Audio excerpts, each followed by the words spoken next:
말씀드렸던 것처럼 이 주일날 이렇게 말씀을 함께 나눌 뿐만 아니라 평상시에도 할 수만 있으면 이 요리문답을 가까이 두고 묵상하시기 바랍니다. 광고 드린 대로 앱을 설치하셔서 늘 보셔도 되고요. 그리고 할 수만 있으면 암송하시면 더 좋습니다. 그리고 이 요리문답은 우리가 늘 보면 아시지만 이 말씀을 그냥 소리내어 읽고 또 이것을 선포하는 것 자체로도 정말 신앙의 고백이 되고 또 큰 은혜가 됩니다. 그래서 늘 말씀을 가까이 하고 또 우리에게 주신 그 말씀의 요지가 무엇인지 늘 정리하고 또 주님 앞에 서는 그날까지 잊지 않으시는 저와 여러분 되기를 원합니다. 우리가 이 말씀을 공부하는 가운데요, 벌써 이 제1부에 해당하는 우리의 죄와 비참함에 대해서 공부하는 이 부분의 마지막 주일에 해당하는 부분을 이제 맞이합니다. 우리가 죄인이라고 이야기하면 사실 교회에 있는 우리는 나는 죄인이야 인정합니다. 그리고 우리가 믿음의 사람들을 보면 주님 내 죄가 너무나 큽니다 라고 고백하는 분들을 보면 참 대단해 보이고 참 믿음이 좋은 분처럼 우리가 여겨지는 것이 우리 교회 안에 있는 모든 성도들의 기본적인 마음입니다. 그런데 이 교회 밖에 있는 사람들은 사실 당신은 죄인입니다 라고 이야기하면 참 기분 나빠하죠. 나는 잘 살았는데 왜 나에게 죄인이라고 그러냐고. 사실 교회 밖에 있는 사람들이 그러는 것은 당연합니다. 그런데요, 이 교회 안에도 예수를 믿는다고 하면서도 사실 입술로는 죄인입니다라고 말하지만 정작 나의 죄의 비참함을 인정하지 못하는 일이 참 많이 있습니다. 심지어 이런저런 이유와 변명을 가지고 하나님께서 나에게 죄인이라고 말씀하시는 것, 너는 참 비참한 상태에 있다고 말씀하시는 것들에 대해서 이런저런 반론을 펴니다. 우리가 지난 3주간 동안요, 우리가 얼마나 철저히 죄 가운데서 나서 죄 가운데 살아가고 있는지에 대해서 말씀을 나누었습니다. 그런데 그렇게 말씀을 계속 공부하다 보면 사실 이런저런 이 반론들이 생깁니다. 이런저런 거부감들이 있고요, 또 어떡하든지 그 명령에 대해서 그 요구에 대해서 핑계거리를 만들어서 크게는 죄를 짓는 근거를 삼고 또 작게는 하나님의 얼굴을 피하는 변명거리로 삼는 것을 보게 됩니다. 그래서 오늘은 이 제1부 죄와 비참함을 마무리하기 전에 우리가 마지막으로 죄와 비참함에 대해서 점검해야 할 것에 대해서 질문하고 답하는 시간으로 오늘 말씀이 정리되어 있습니다. 오늘 제4주일 말씀은요, 제9문부터 10문 그리고 11문까지 이 세 가지 질문과 세 가지 답으로 정리되어 있죠. 이 부분은 특별히 나의 죄와 비참함이 얼마나 큰지 알기 위해서 마지막으로 또 점검해야 할 것이 무엇인지에 대해서 말씀해 줍니다. 먼저 점검해야 할 것이 무엇입니까? 제9문의 말씀인데요, 하나님께서 그의 율법을 사람에게 요구하시는 것은 정당하다는 것을 정리해야 한다는 것입니다. 9문의 질문이 무엇입니까? 하나님께서 사람이 행할 수 없는 것을 그의 율법에서 요구하신다면 이것은 부당한 일이 아닙니까? 하나님께서 부당한 것을 요구하시는 것이 아닙니까? 라고 이렇게 반문하는 것입니다. 그에 대해서 이 9문의 답이 무엇입니까? 우리 다 같이 한번 전체 읽어보실까요? 시작. 아닙니다. 하나님은 사람이 행할 수 있도록 창조하셨으나 사람은 마귀의 꿰매에 빠져 불순종하였고 그 결과 자기 자신뿐 아니라 그의 모든 후손도 금의 그러한 선물들을 상실하게 되었습니다. 우리가 지난 시간까지 사람은 중생하기 전에 이 선한 일을 전혀 할 수 없을 만큼 그렇게 전적으로 타락하고 부패한 상태라는 것에 대해서 우리가 인정하였습니다. 그런 상태에 있는 우리에게 하나님께서 율법에 대한 완전한 요구를 명령하셨다는 것입니다. 그러니까 언뜻 보기에 그 율법에 대해서, 하나님의 요구에 대해서 그야말로 행할 수 없는 존재를 향하여 그것을 하라고 하신다면 그것은 부당한 일이 아닙니까? 라는 반문을 가지게 된다는 것입니다. 심지어 그렇게 명령하면 능력도 없는 사람에게 하라고 그랬으니까 그것은 부질없는 것이 아닌가라는 생각을 가지게 된다는 것입니다. 그런데 하나님의 말씀은 이에 대하여 무엇이라고 답합니까? 아니라는 것입니다. 하나님께서는 사람을 율법을 행할 수 있는 선한 존재로 창조하셨다고 말씀합니다. 창세기 2장 16절 17절에 무엇을 말씀합니까? 하나님께서 그 사람에게 명하여 이르십니다. 각 동산 각종 나무의 열매는 내가 임의로 먹되 선악을 알게 하는 나무의 열매는 먹지 말라. 먹지 말라라는 명령어를 주셨습니다. 그것을 먹지 않는 능력이 있기 때문에 하나님께서 그것을 명령하셨다는 것입니다. 하나님께서는 그의 백성에게 그것을 행할 수 있는 능력을 먼저 주시고 그리고 순종하라고 하셨기 때문에 그것은 전혀 부당한 요구, 부당한 명령이 아니라는 것입니다. 신약에서도 예수님께서 무엇을 말씀하십니까? 너희는 땅끝까지 이르러 내 증인이 되라고 말씀하셨습니다. 그렇게 명령을 내리셨습니다. 그런데 그냥 보내셨습니까? 아닙니다.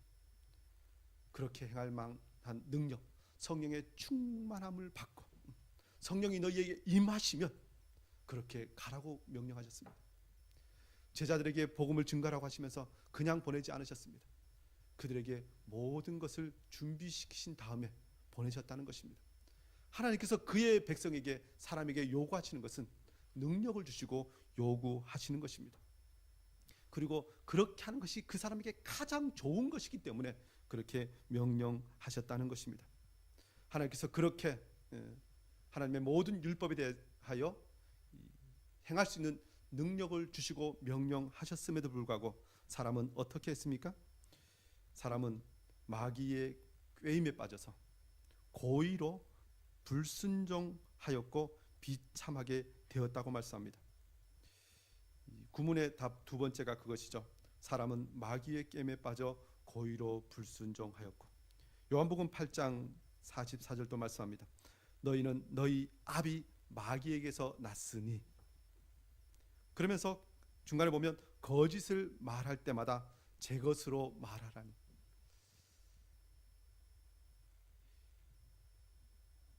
이 하나님의 율법을 행할 수 없는 부패하고 타락한 존재의 시작은 바로 사람이 마귀의 게임에 빠져서 고의로 불순종하고 범죄하였기 때문이라는 것입니다. 사람이 타락한 그 모든 과정이 창세기 3장에 기록되어 있죠. 그때 아담이 먼저 꾀임에 빠진 것이 아니라 이 하와가 먼저 꾀임에 빠졌는데요. 에덴 동산에 있을 때 뱀이 하와를 찾아옵니다. 찾아와서 무엇을 말합니까? 먼저 이 마귀가 거짓을 말합니다. 거짓의 아비니까요. 하나님께서 정말 동산에 있는 모든 나무의 실과를 먹지 말라 하시더냐. 하나님께서는 다 먹을 수 있다고 말씀하셨는데 이 마귀가 하와에게 이 거짓으로 먼저 질문합니다.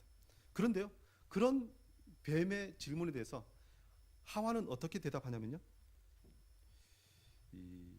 하나님께서는 선악을 알게 하는 나무의 열매를 먹지 말라 하셨는데 하와는 동산 중앙에 있는 나무 열매를 먹지 말라라고 하셨다고 이야기합니다. 동산 중앙에는 어떤 나무가 있습니까? 생명나무와 선악을 알게 하는 나무 두 개가 있습니다.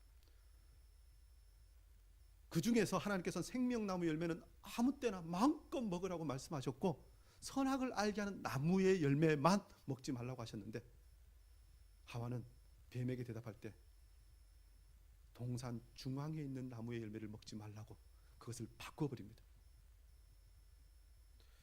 또 하나님께서 먹지 말라고 하셨는데 하와는 뭐라고 대답하죠? 그것을 만지지도 말라라고 말씀하셨다고 이야기합니다. 하나님께서는 그것을 먹는 날에는 반드시 죽으리라 말씀하셨는데 하와는 대답하면서 죽을까 하노라 하셨다고 대답합니다. 이미 선악과를 따먹기 전에 이미 하나님의 말씀에 대해서 아주 불순종하는 마음이 있었다는 것입니다. 이것만 봐도요, 사람이 범죄하는 것은 어쩔 수 없이가 아니라 아주 그 마음에 고의적으로 불순종하고자 하는 마음이 있다는 것입니다. 그 이후에 우리도 하나님 앞에 범죄할 때 나는 어쩔 수 없었어, 이런저런 상황들 때문에 그렇게 했어 하면서 이런저런 것들을 변명하지만 결국은 우리는 우리가 주체가 되어서 내가 책임을 질 수밖에 없는 그런 상황 가운데서 사실 우리는 범죄한다는 것입니다. 하나님께서는 우리에게 하나님의 말씀을 순종할 수 있는 능력을 주셨습니다. 이 신약 시대에 들어와서는 주님께서 더 큰 능력을 주셨죠. 그럼에도 불구하고 우리는 늘 고의적으로, 주도적으로 하나님의 말씀을 불순종하고 배반한다는 것입니다. 그런데 그렇게 불순종하고 배반함으로 어떤 결과가 있습니까? 구문의 답 세 번째 대지는 그렇습니다. 그 결과 자기 자신뿐 아니라 그의 모든 후손도 하나님의 그러한 선물들을 상실하게 되었다는 것입니다. 타락의 결과 사람의 모든 후손이 그러한 선물들을 상실하게 되었습니다. 로마서 5장 12절이 무엇을 말씀합니까? 우리 한번 읽어보실까요? 다 같이 시작. 그러므로 한 사람으로 말미암아 죄가 세상에 들어오고 죄로 말미암아 사망이 들어왔나니 이와 같이 모든 사람이 죄를 지었으므로 사망이 모든 사람에게 이르렀느니라. 한 사람으로 말미암아 죄가 세상에 들어오고 그 사람의 후손들이 다 죄를 짓고 사망에 이르게 되었다는 것입니다. 나는 아담의 죄와 상관없어, 그것은 조상의 죄지, 나는 아무 상관이 없어 라고 혹시 말하고 싶으십니까? 그런데 그 범죄 현장에 내가 있었다는 것입니다. 따라서 그 죄와 내가 상관이 없는 것이 아니라는 것입니다. 그것의 가장 분명한 증거는 무엇이냐면요, 하나님께서 이것을 먹는 날에는 정령 죽으리라, 반드시 죽으리라고 말씀하셨는데 결국은 어떻게 되었습니까? 사람은 다 죽게 되었습니다. 혹시 여러분 중에 나는 안 죽어 하고 천년만년 이 땅에서 살아갈 사람이 있다면 그 사람은 혹시 뭐 이런 말을 나는 상관없어 라고 할 수 있을지 모르지만 모든 사람이 다 죽는 것을 보면 그 죄와 모든 사람이 상관없는 것이 아니라는 것입니다. 우리가 아담의 후손으로서 하나님의 형상을 물려받았던 것처럼 우리도 그 모든 죄의 책임을 물려받은 것이라는 것입니다. 사실 우리가 그래서 짓는 죄는 아담의 죄가 그 모든 후손에게 영향을 미치듯이 내가 지금 짓는 죄, 내가 행하는 모든 행위의 결과는 나뿐만 아니라 우리의 자손들에게 다 영향을 미칩니다. 뭐 죄뿐만 아니라 우리가 이 땅의 사람들이 가장 좋아하는 재산도 마찬가지죠. 내가 돈을 가지고 많이 모아놓으면 정상적인 정당한 상속법에 의해서 우리 자녀들이 부유하게 살 수 있습니다. 그런데 내가 사업하다가 망하거나 아무런 재산을 남겨두지 않으면 우리의 자손들이 참 힘들게 살아갈 수밖에 없습니다. 다 그 영향력이 미치게 되어 있습니다.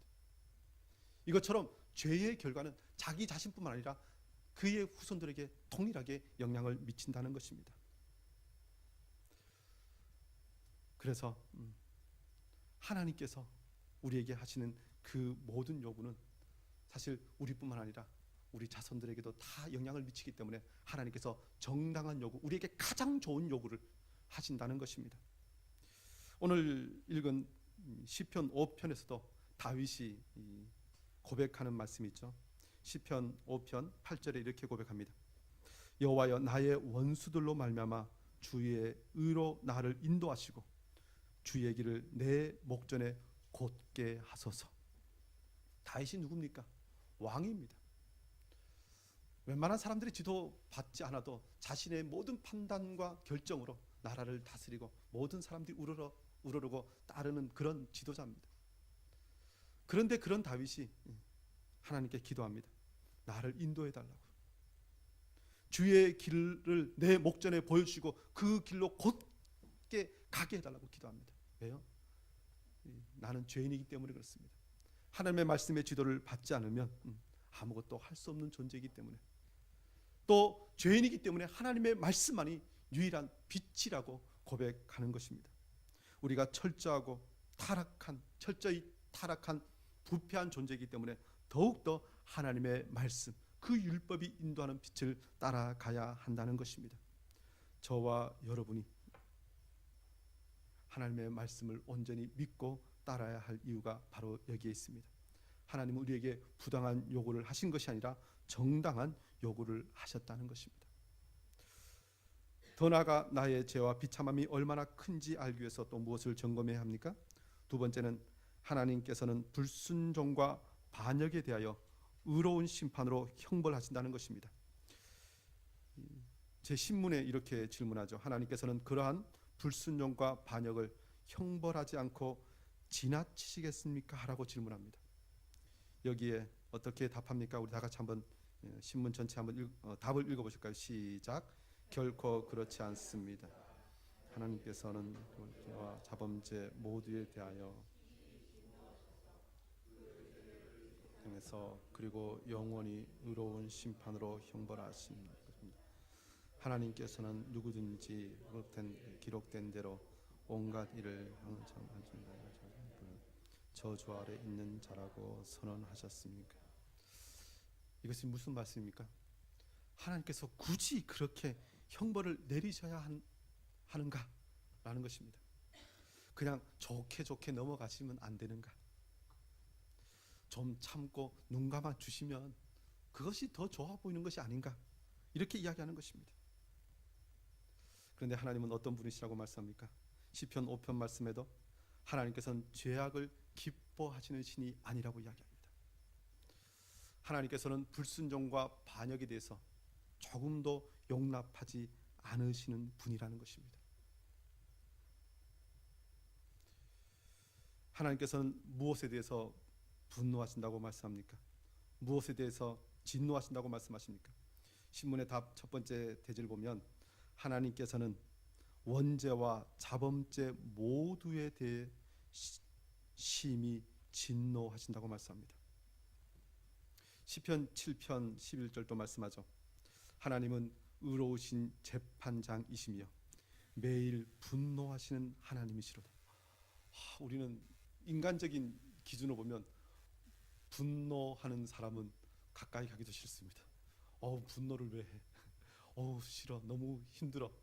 사실 사람이 분노하는 것은 뭔가 부족합니다. 그러나 하나님께서 분노하시는 것, 하나님께서 심히 진노하시는 것은 의로운 것입니다. 하나님은 진노하시는 하나님이십니다. 무엇에 대하여? 원죄와 자범죄에 대하여 진노하신다고 말씀합니다. 우리가 나중에 보게 되겠지만 원죄가 무엇입니까? 아담의 첫 범죄와 죄로 인하여 온 성품이 부패한 것이 원죄입니다. 그리고 그 원죄로부터, 그 타락한 본성으로부터 흘러나와서 각 사람이 범하는 죄가 자범죄입니다. 그런데 이 모든 것에 대해서 하나님께서 심히 진노하신다는 것입니다. 진노하시는 하나님은 그 죄에 대하여 어떻게 하신다고 말씀합니까?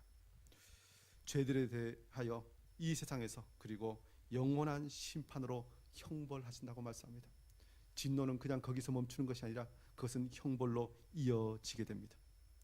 그 죄들을 이 세상에서 그리고 영원히 의로운 심판으로 형벌하실 것입니다. 그 죄에 대해서 형벌하시는데 이 세상에서도 죄에 대해서 하나님께서 즉각적으로 형벌을 내리실 때가 있습니다. 심판하실 때가 있습니다.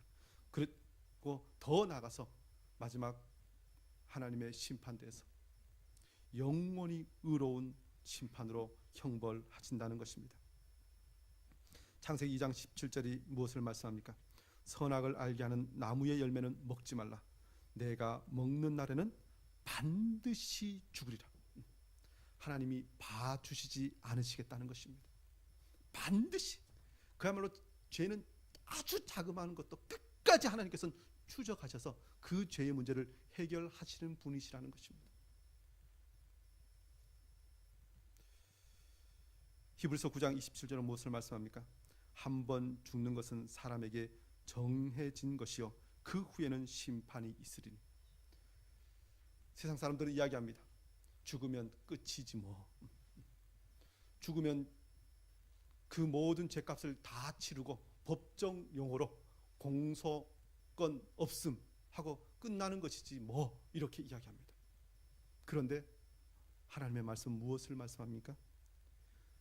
한 번 죽은 이후에 그 후에는 심판이 있을 것이라고 말씀합니다. 하나님께서는 죄를 허용하지 않으십니다. 누가 범죄하였는데 그것을 하나님께서 그냥 즉각적으로 심판하시지 않고 그냥 넘어가시는 것처럼 보이는 일이 있더라도 세상 사람들이 세상에 어떤 부조리한 일을 보면서 하나님이 계시다면 왜 저것을 그냥 남겨두시느냐 하면서 아주 하나님에 대해서 그야말로 불순한 말을 하는 그때에도 하나님께서는 그 죄에 대해서 다 보시고 기록하시고 그것을 결국은 심판하시는 분이시라는 것입니다.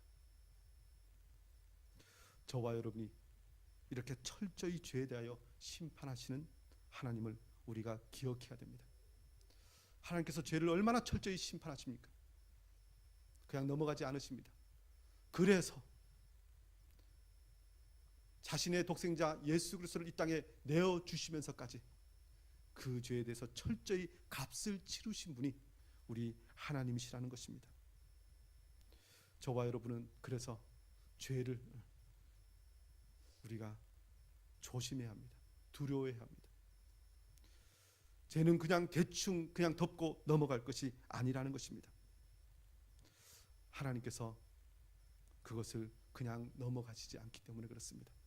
그런데 더 나아가서요, 오늘 신문의 답의 마지막 이 세 번째 대지는 무엇을 이야기합니까? 하나님께서는 누구든지 율법책에 기록된 대로 온갖 일을 행하지 아니하는 자는 저주 아래 있는 자라고 선언하셨다고 말씀합니다. 이 선언이라는 이 단어는 무엇을 말합니까? 시행되었다라는 것입니다.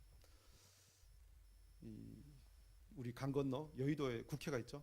국회에서 우리나라 법을 만듭니다. 법을 만들 때도 그냥 안 만들어요. 사실 국회의원들이 모여서 이런저런 조언을 구해서 이런저런 것들을 그야말로 다 하면서 그야말로 예고령까지 내리면서 법을 이렇게 공포합니다.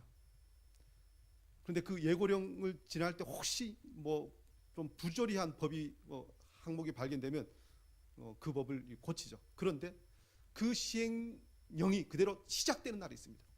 이 법이 선포된 이후에는 이제 이 법대로 살아라 하고 공포하는 때가 있죠. 그러면 그 이후에는 그 다음 법이 바뀌어지기 전까지는 그 법에 따라서 모든 것을 그야말로 재판하게 되어 있습니다.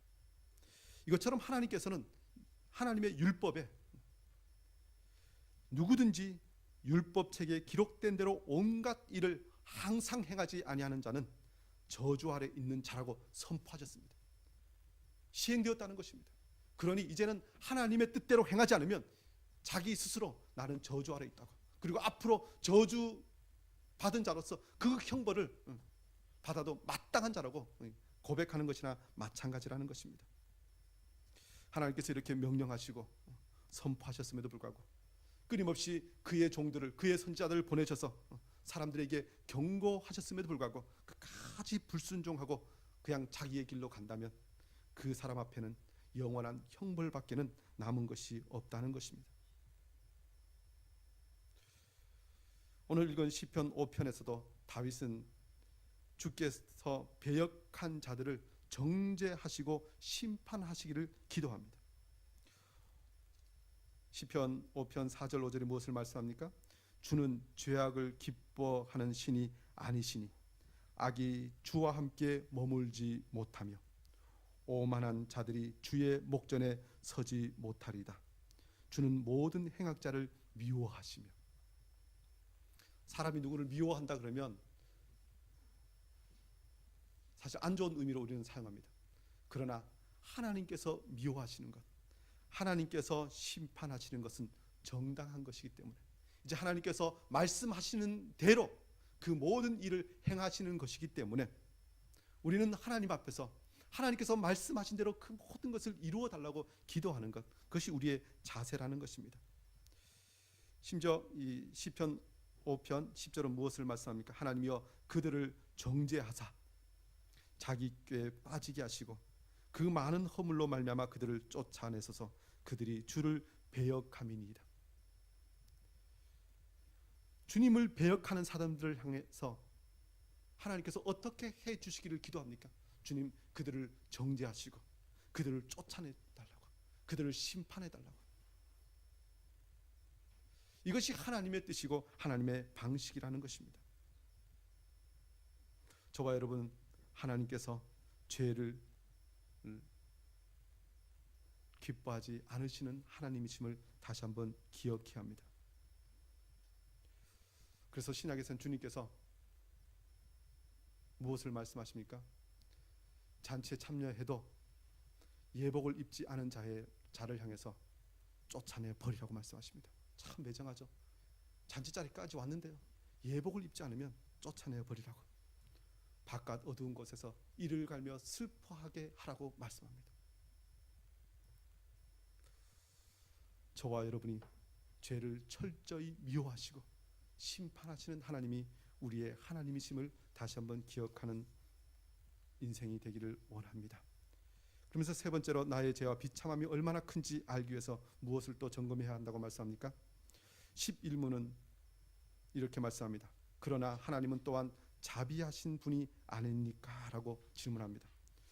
하나님은 자비로우하신 분이시므로 공의로운 심판을 행하시는 분임을 우리가 기억해야 합니다. 우리 이 11문의 답 우리 한번 다 같이 읽어보실까요? 시작. 하나님은 참으로 자비하신 분이시나 동시에 의로우신 분이십니다. 죄는 하나님의 지극히 높으신 어미를 거슬러 짓는 것이므로 하나님의 공의는 이 죄에 대해 최고의 형벌, 곧 몸과 영혼의 영원한 형벌을 내릴 것이라고 말합니다. 이 말씀은 무엇입니까? 하나님은 사랑의 하나님, 자비하신 하나님이시라면 끝까지 사랑만 하셔야지 왜 심판을 하신다고 그러십니까? 심판하시는 것은 사랑의 하나님과 어울리지 않아요. 뭔가 모순이 있는 것 같아요 라고 반론을 제기하는 사람들이 있다는 것입니다. 심지어요, 초대교회는 이 마르키온주의라는 이단은 신약의 사랑의 하나님, 평화의 하나님, 이 하나님만 우리가 예배하는 하나님이고 구약에서 전쟁하는 하나님, 진노하는 하나님은 뭔가 사랑의 하나님보다 좀 급이 떨어진 다른 하나님이라고 하면서 사람들을 미혹하던 이단들이 있었습니다. 사랑의 하나님인데 왜 공의를 행하시냐 이렇게 따집니다. 사실 이게 초대교회 마르키온주의뿐만 아니라 이 시대도 어떤 이단들이 있죠. 사랑의 하나님은 살인하지 말라 그러셨고, 그러면 사람을 죽이는 무기를 손에 들면 안 된다고, 그래서 전쟁하면 안 된다고, 그러면서 이 군 복무하는 것을 거부하는 이단들이 있습니다.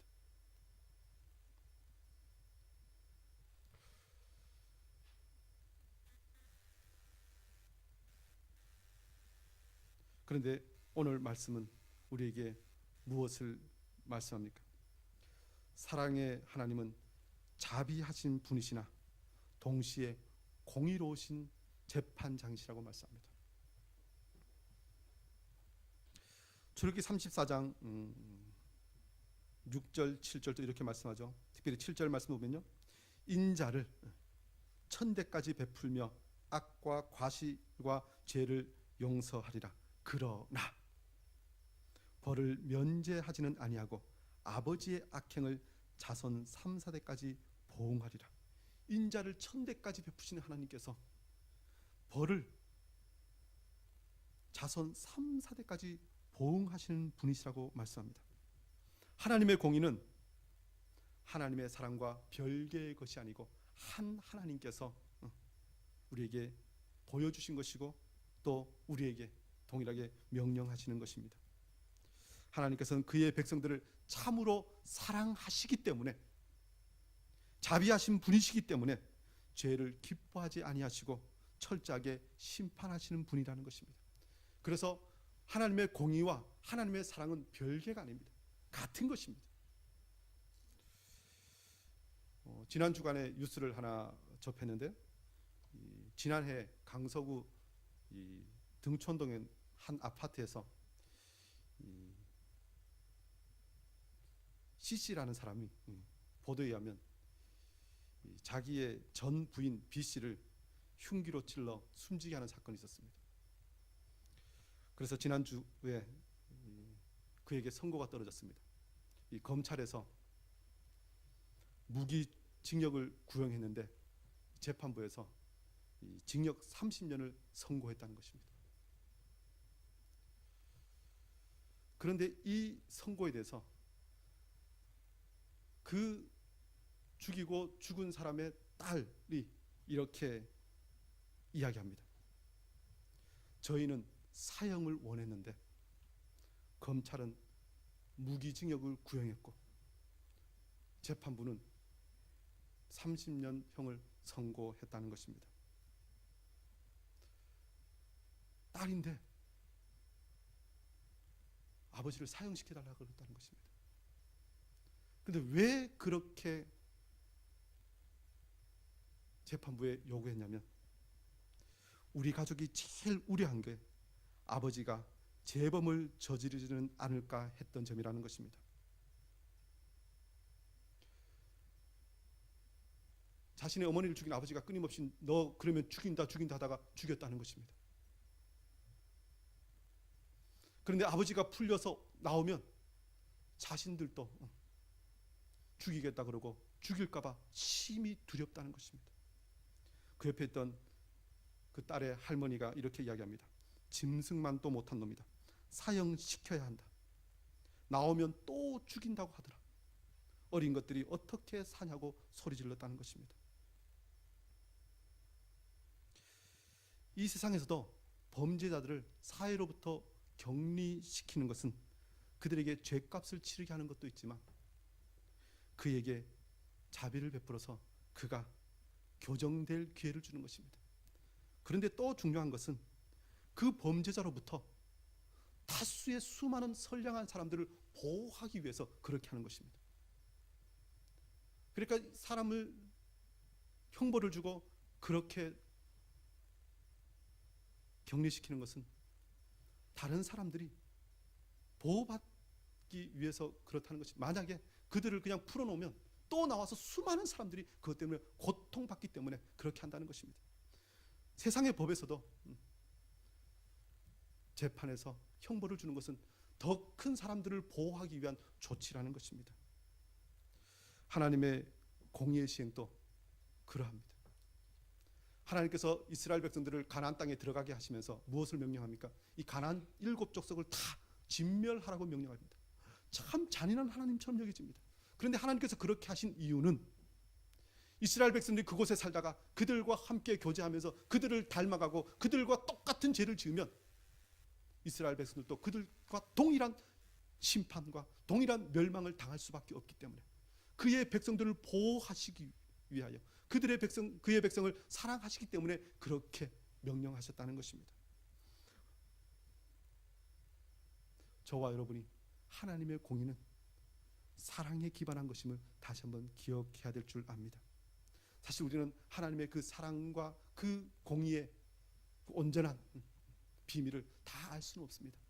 그러나 하나님께서 명령하시고 또 그 모든 것을 통하여 하나님께서 우리가 그대로 행할 때 영광을 받으시고 하나님의 뜻을 이루실 뿐만 아니라 그것을 통하여 우리에게 가장 좋은 것을 주시는 분임을 기억할 때 우리가 하나님의 크신 은혜와 그 사랑 가운데 우리가 살아갈 수 있다는 것입니다. 특별히요, 하나님께서는 이 심판을 행하실 때 어떻게 행하신다고 말씀합니까? 무엇을 하신다고 말씀합니까? 오늘 이 두 번째 대지 보면요, 이 하나님은 거슬러 짓는 죄에 대하여 최고의 형벌을 내리신다고 말씀합니다. 나훔 1장 2절 말씀 보면요, 여호와는 질투하시며 보복하시는 하나님이시라. 3절대로 말씀하죠. 여호와는 노하기를 더디하시며 권능이 크시며 벌 받을 자를 결코 내버려 두지 아니하시느니라. 결코 내버려 두지 않으신다고 말씀합니다. 하나님을 거스리는 그 모든 것에 대해서 어떤 형벌요? 최고의 형벌. 반드시 죽으리라. 저와 여러분이 하나님은 죄에 대하여 반드시 형벌을 내리시는 분, 그것도 최고의 형벌을 내리시는 분임을 기억해야 합니다. 그런데 그 형벌의 특징에 대해서 오늘 하나 더 말씀하죠. 하나님의 공의는 이 죄에 대해 최고의 형벌, 곧 몸과 영혼에 영원한 형벌을 내리실 것을 요구한다는 것입니다. 몸과 영혼에. 아까 말씀드렸지만 사람들은 죽으면 끝이야, 죽는 것으로 내 죄값은 다 치렀어, 이렇게 이야기할지 모르지만 성경은 말씀합니다. 데살로니가 후서 1장 9절은 이렇게 말씀하죠. 이런 자들은 주의 얼굴과 그의 힘의 영광을 떠나 영원한 멸망의 형벌을 받으리라. 영원한 멸망의 형벌이 있다는 것입니다. 어떤 사람에게요? 데살로니가 후서 1장 8절 말씀하죠. 주 예수의 복음에 복종하지 않는 자들, 예수 그리스도의 복음에 복종하지 않는데 영원한 멸망의 형벌을 주신다는 것입니다. 그런데 이것을 주시는데 몸과 영혼에, 우리의 몸이 이 땅에서 죽으면 묻혀서 다 썩어집니다. 그러나 성경은요, 주님 오시는 그날 우리가 잠자던 자들이 다 깨어서 주님의 심판대 앞에 갈 것이라고 말씀합니다. 누가복음 16장에 예수님께서 우리의 죽음 이후에 대해서 말씀하시는 장면이 나오죠. 부자와 거지 나사로의 모습을 보면요, 부자가 아브라함에게 이렇게 부탁합니다. 나사로를 보내어 그 손가락 끝에 물을 찍어 내 혀를 서늘하게 하소서. 내가 이 불꽃 가운데서 괴로워하나이다. 이 손가락 끝에 물을 찍어서 내 혀를 서늘하게 해달라고. 몸이 있다는 것입니다.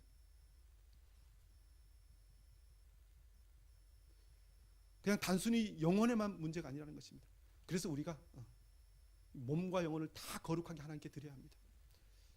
이 초대교회는요, 영혼은 거룩한 것이고 몸은 악하고 더러운 것이기 때문에 몸은 마음대로 해도 되고 영혼만 고결하면 된다고 이야기하는 이단들이 있습니다. 아닙니다. 우리의 모든 몸과 영혼은 거룩하게 해야 합니다.